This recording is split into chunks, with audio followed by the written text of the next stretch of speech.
নমস্কার বন্ধুরা, mix fusion সোমার পাকশালায় আপনাদের সবাইকে স্বাগত।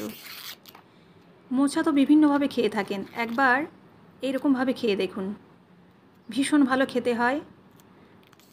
আর এই মোচা স্বাদও কিন্তু মুখে লেগে থাকবে আপনাদের। এর আগেও আমার চ্যানেলে মোচার বিভিন্ন ধরনের সাবেকি রান্না এবং বেশ কিছু ইউনিক রেসিপি আপনাদের সাথে শেয়ার করেছি। তো আজকের রান্নাটি একটু আলাদা। তো চলুন প্রথমে মোচাটা ছাড়িয়ে নেওয়া যাক। মোচাটার দুটো অংশ ফেলে দিতে হয়।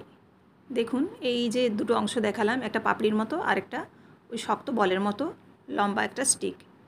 তো এই দুটো অংশ ফেলে দিলেই মোচা কিন্তু ছাড়ানো কমপ্লিট।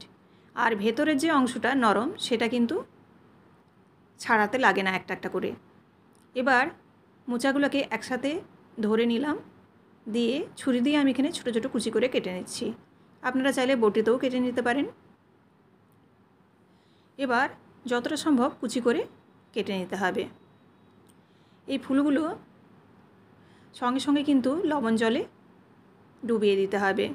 লবণ জল যদি নাও দিতে পারেন, সাদা জলে অন্তত প্লেন যে জল, সেই জলেও কিন্তু দিয়ে দিতে হবে সঙ্গে সঙ্গে, নইলে কিন্তু মোচাটা কালো হয়ে যাবে।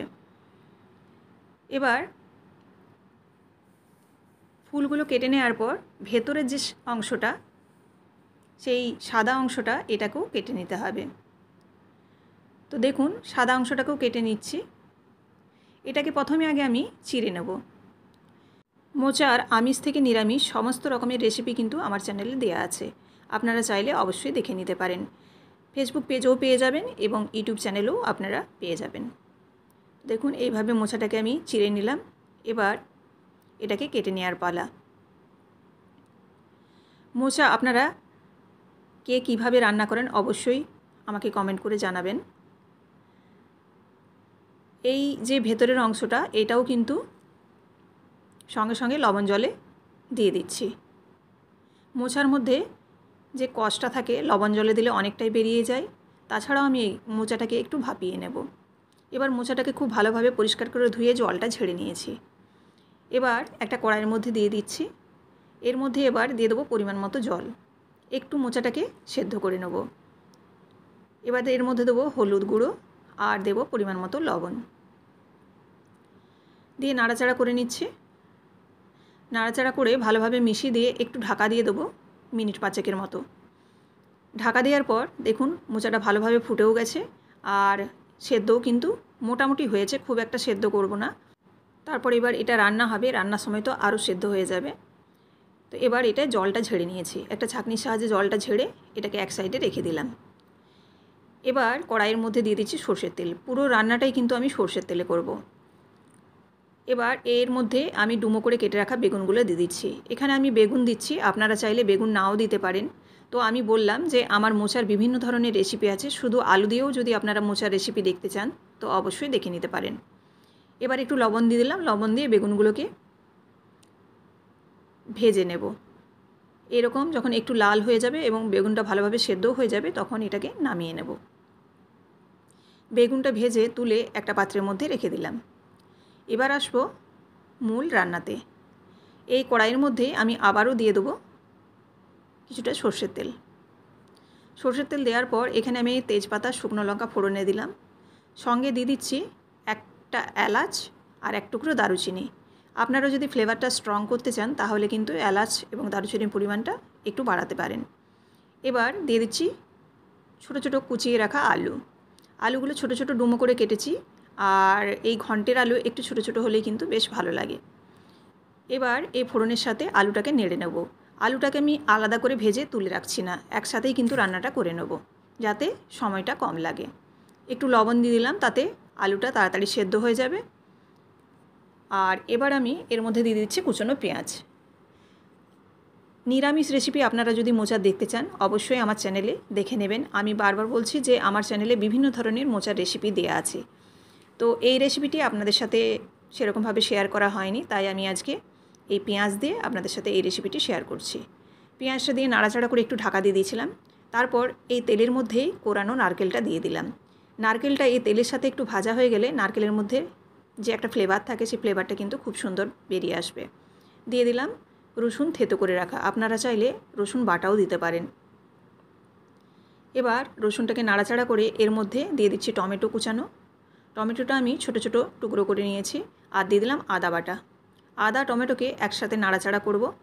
নাড়াচাড়া করে এর মধ্যে কিছু গুঁড়ো মশলা অ্যাড করব।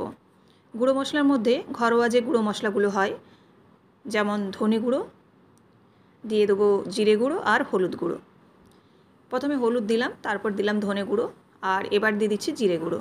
আর ঝালের জন্য আমি একটু এখানে গুঁড়ো লঙ্কা ব্যবহার করছি, আপনারা চাইলে কাঁচা লঙ্কা দিতে পারেন। আর কালারের জন্য একটু কাশ্মীরি লঙ্কার গুঁড়ো ব্যবহার করলাম। একটু জল দিয়ে দিচ্ছি মশলাটা কষানোর জন্য। মশলাটা এবার হালকা হাতে কষিয়ে নিতে হবে, লো ফ্লেমে ঢাকা দিয়ে কষিয়ে নিতে হবে, তাতে আলুটাও অনেকটা কিন্তু সেদ্ধ হয়ে যাবে। দেখুন মশলাটা যখন এরকম প্রায় অর্ধেকটা কষানো হবে, তখন এখানে ভিজিয়ে রাখা ছোলা দিয়ে দেব। ছোলা দিলে মোচাতে কিন্তু বেশ ভালো একটা স্বাদ হয়। এবার ঢাকা দিয়ে দিলাম আরও বেশ কিছুক্ষণ। 1 থেকে 2 মিনিট ঢাকা দেওয়ার পর নেড়ে চেড়ে সমস্ত কিছু কষানো হয়ে গেছে। এবার এখানে মোচাটাও দিয়ে দিলাম।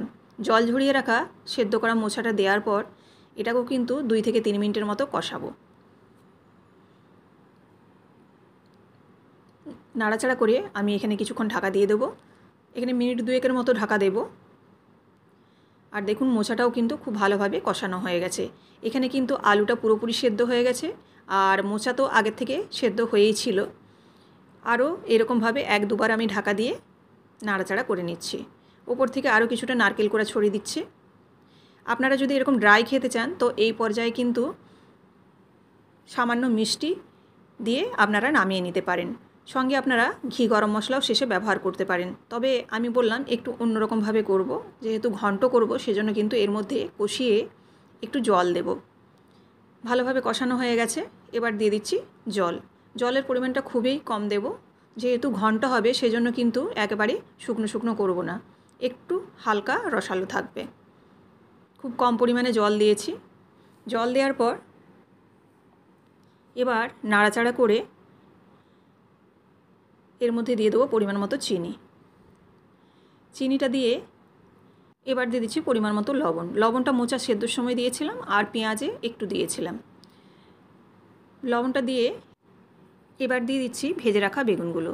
বেগুনটা কিন্তু একদম শেষ পর্যায়ে দিতে হবে, কারণ বেগুনটা ভাজা হয়ে আছে, শুধু লাস্টে দিয়ে মিশিয়ে দেওয়া। আর এই বেগুন দিলে কিন্তু এই ঘন্টটা খেতে বেশ ভালো হয়।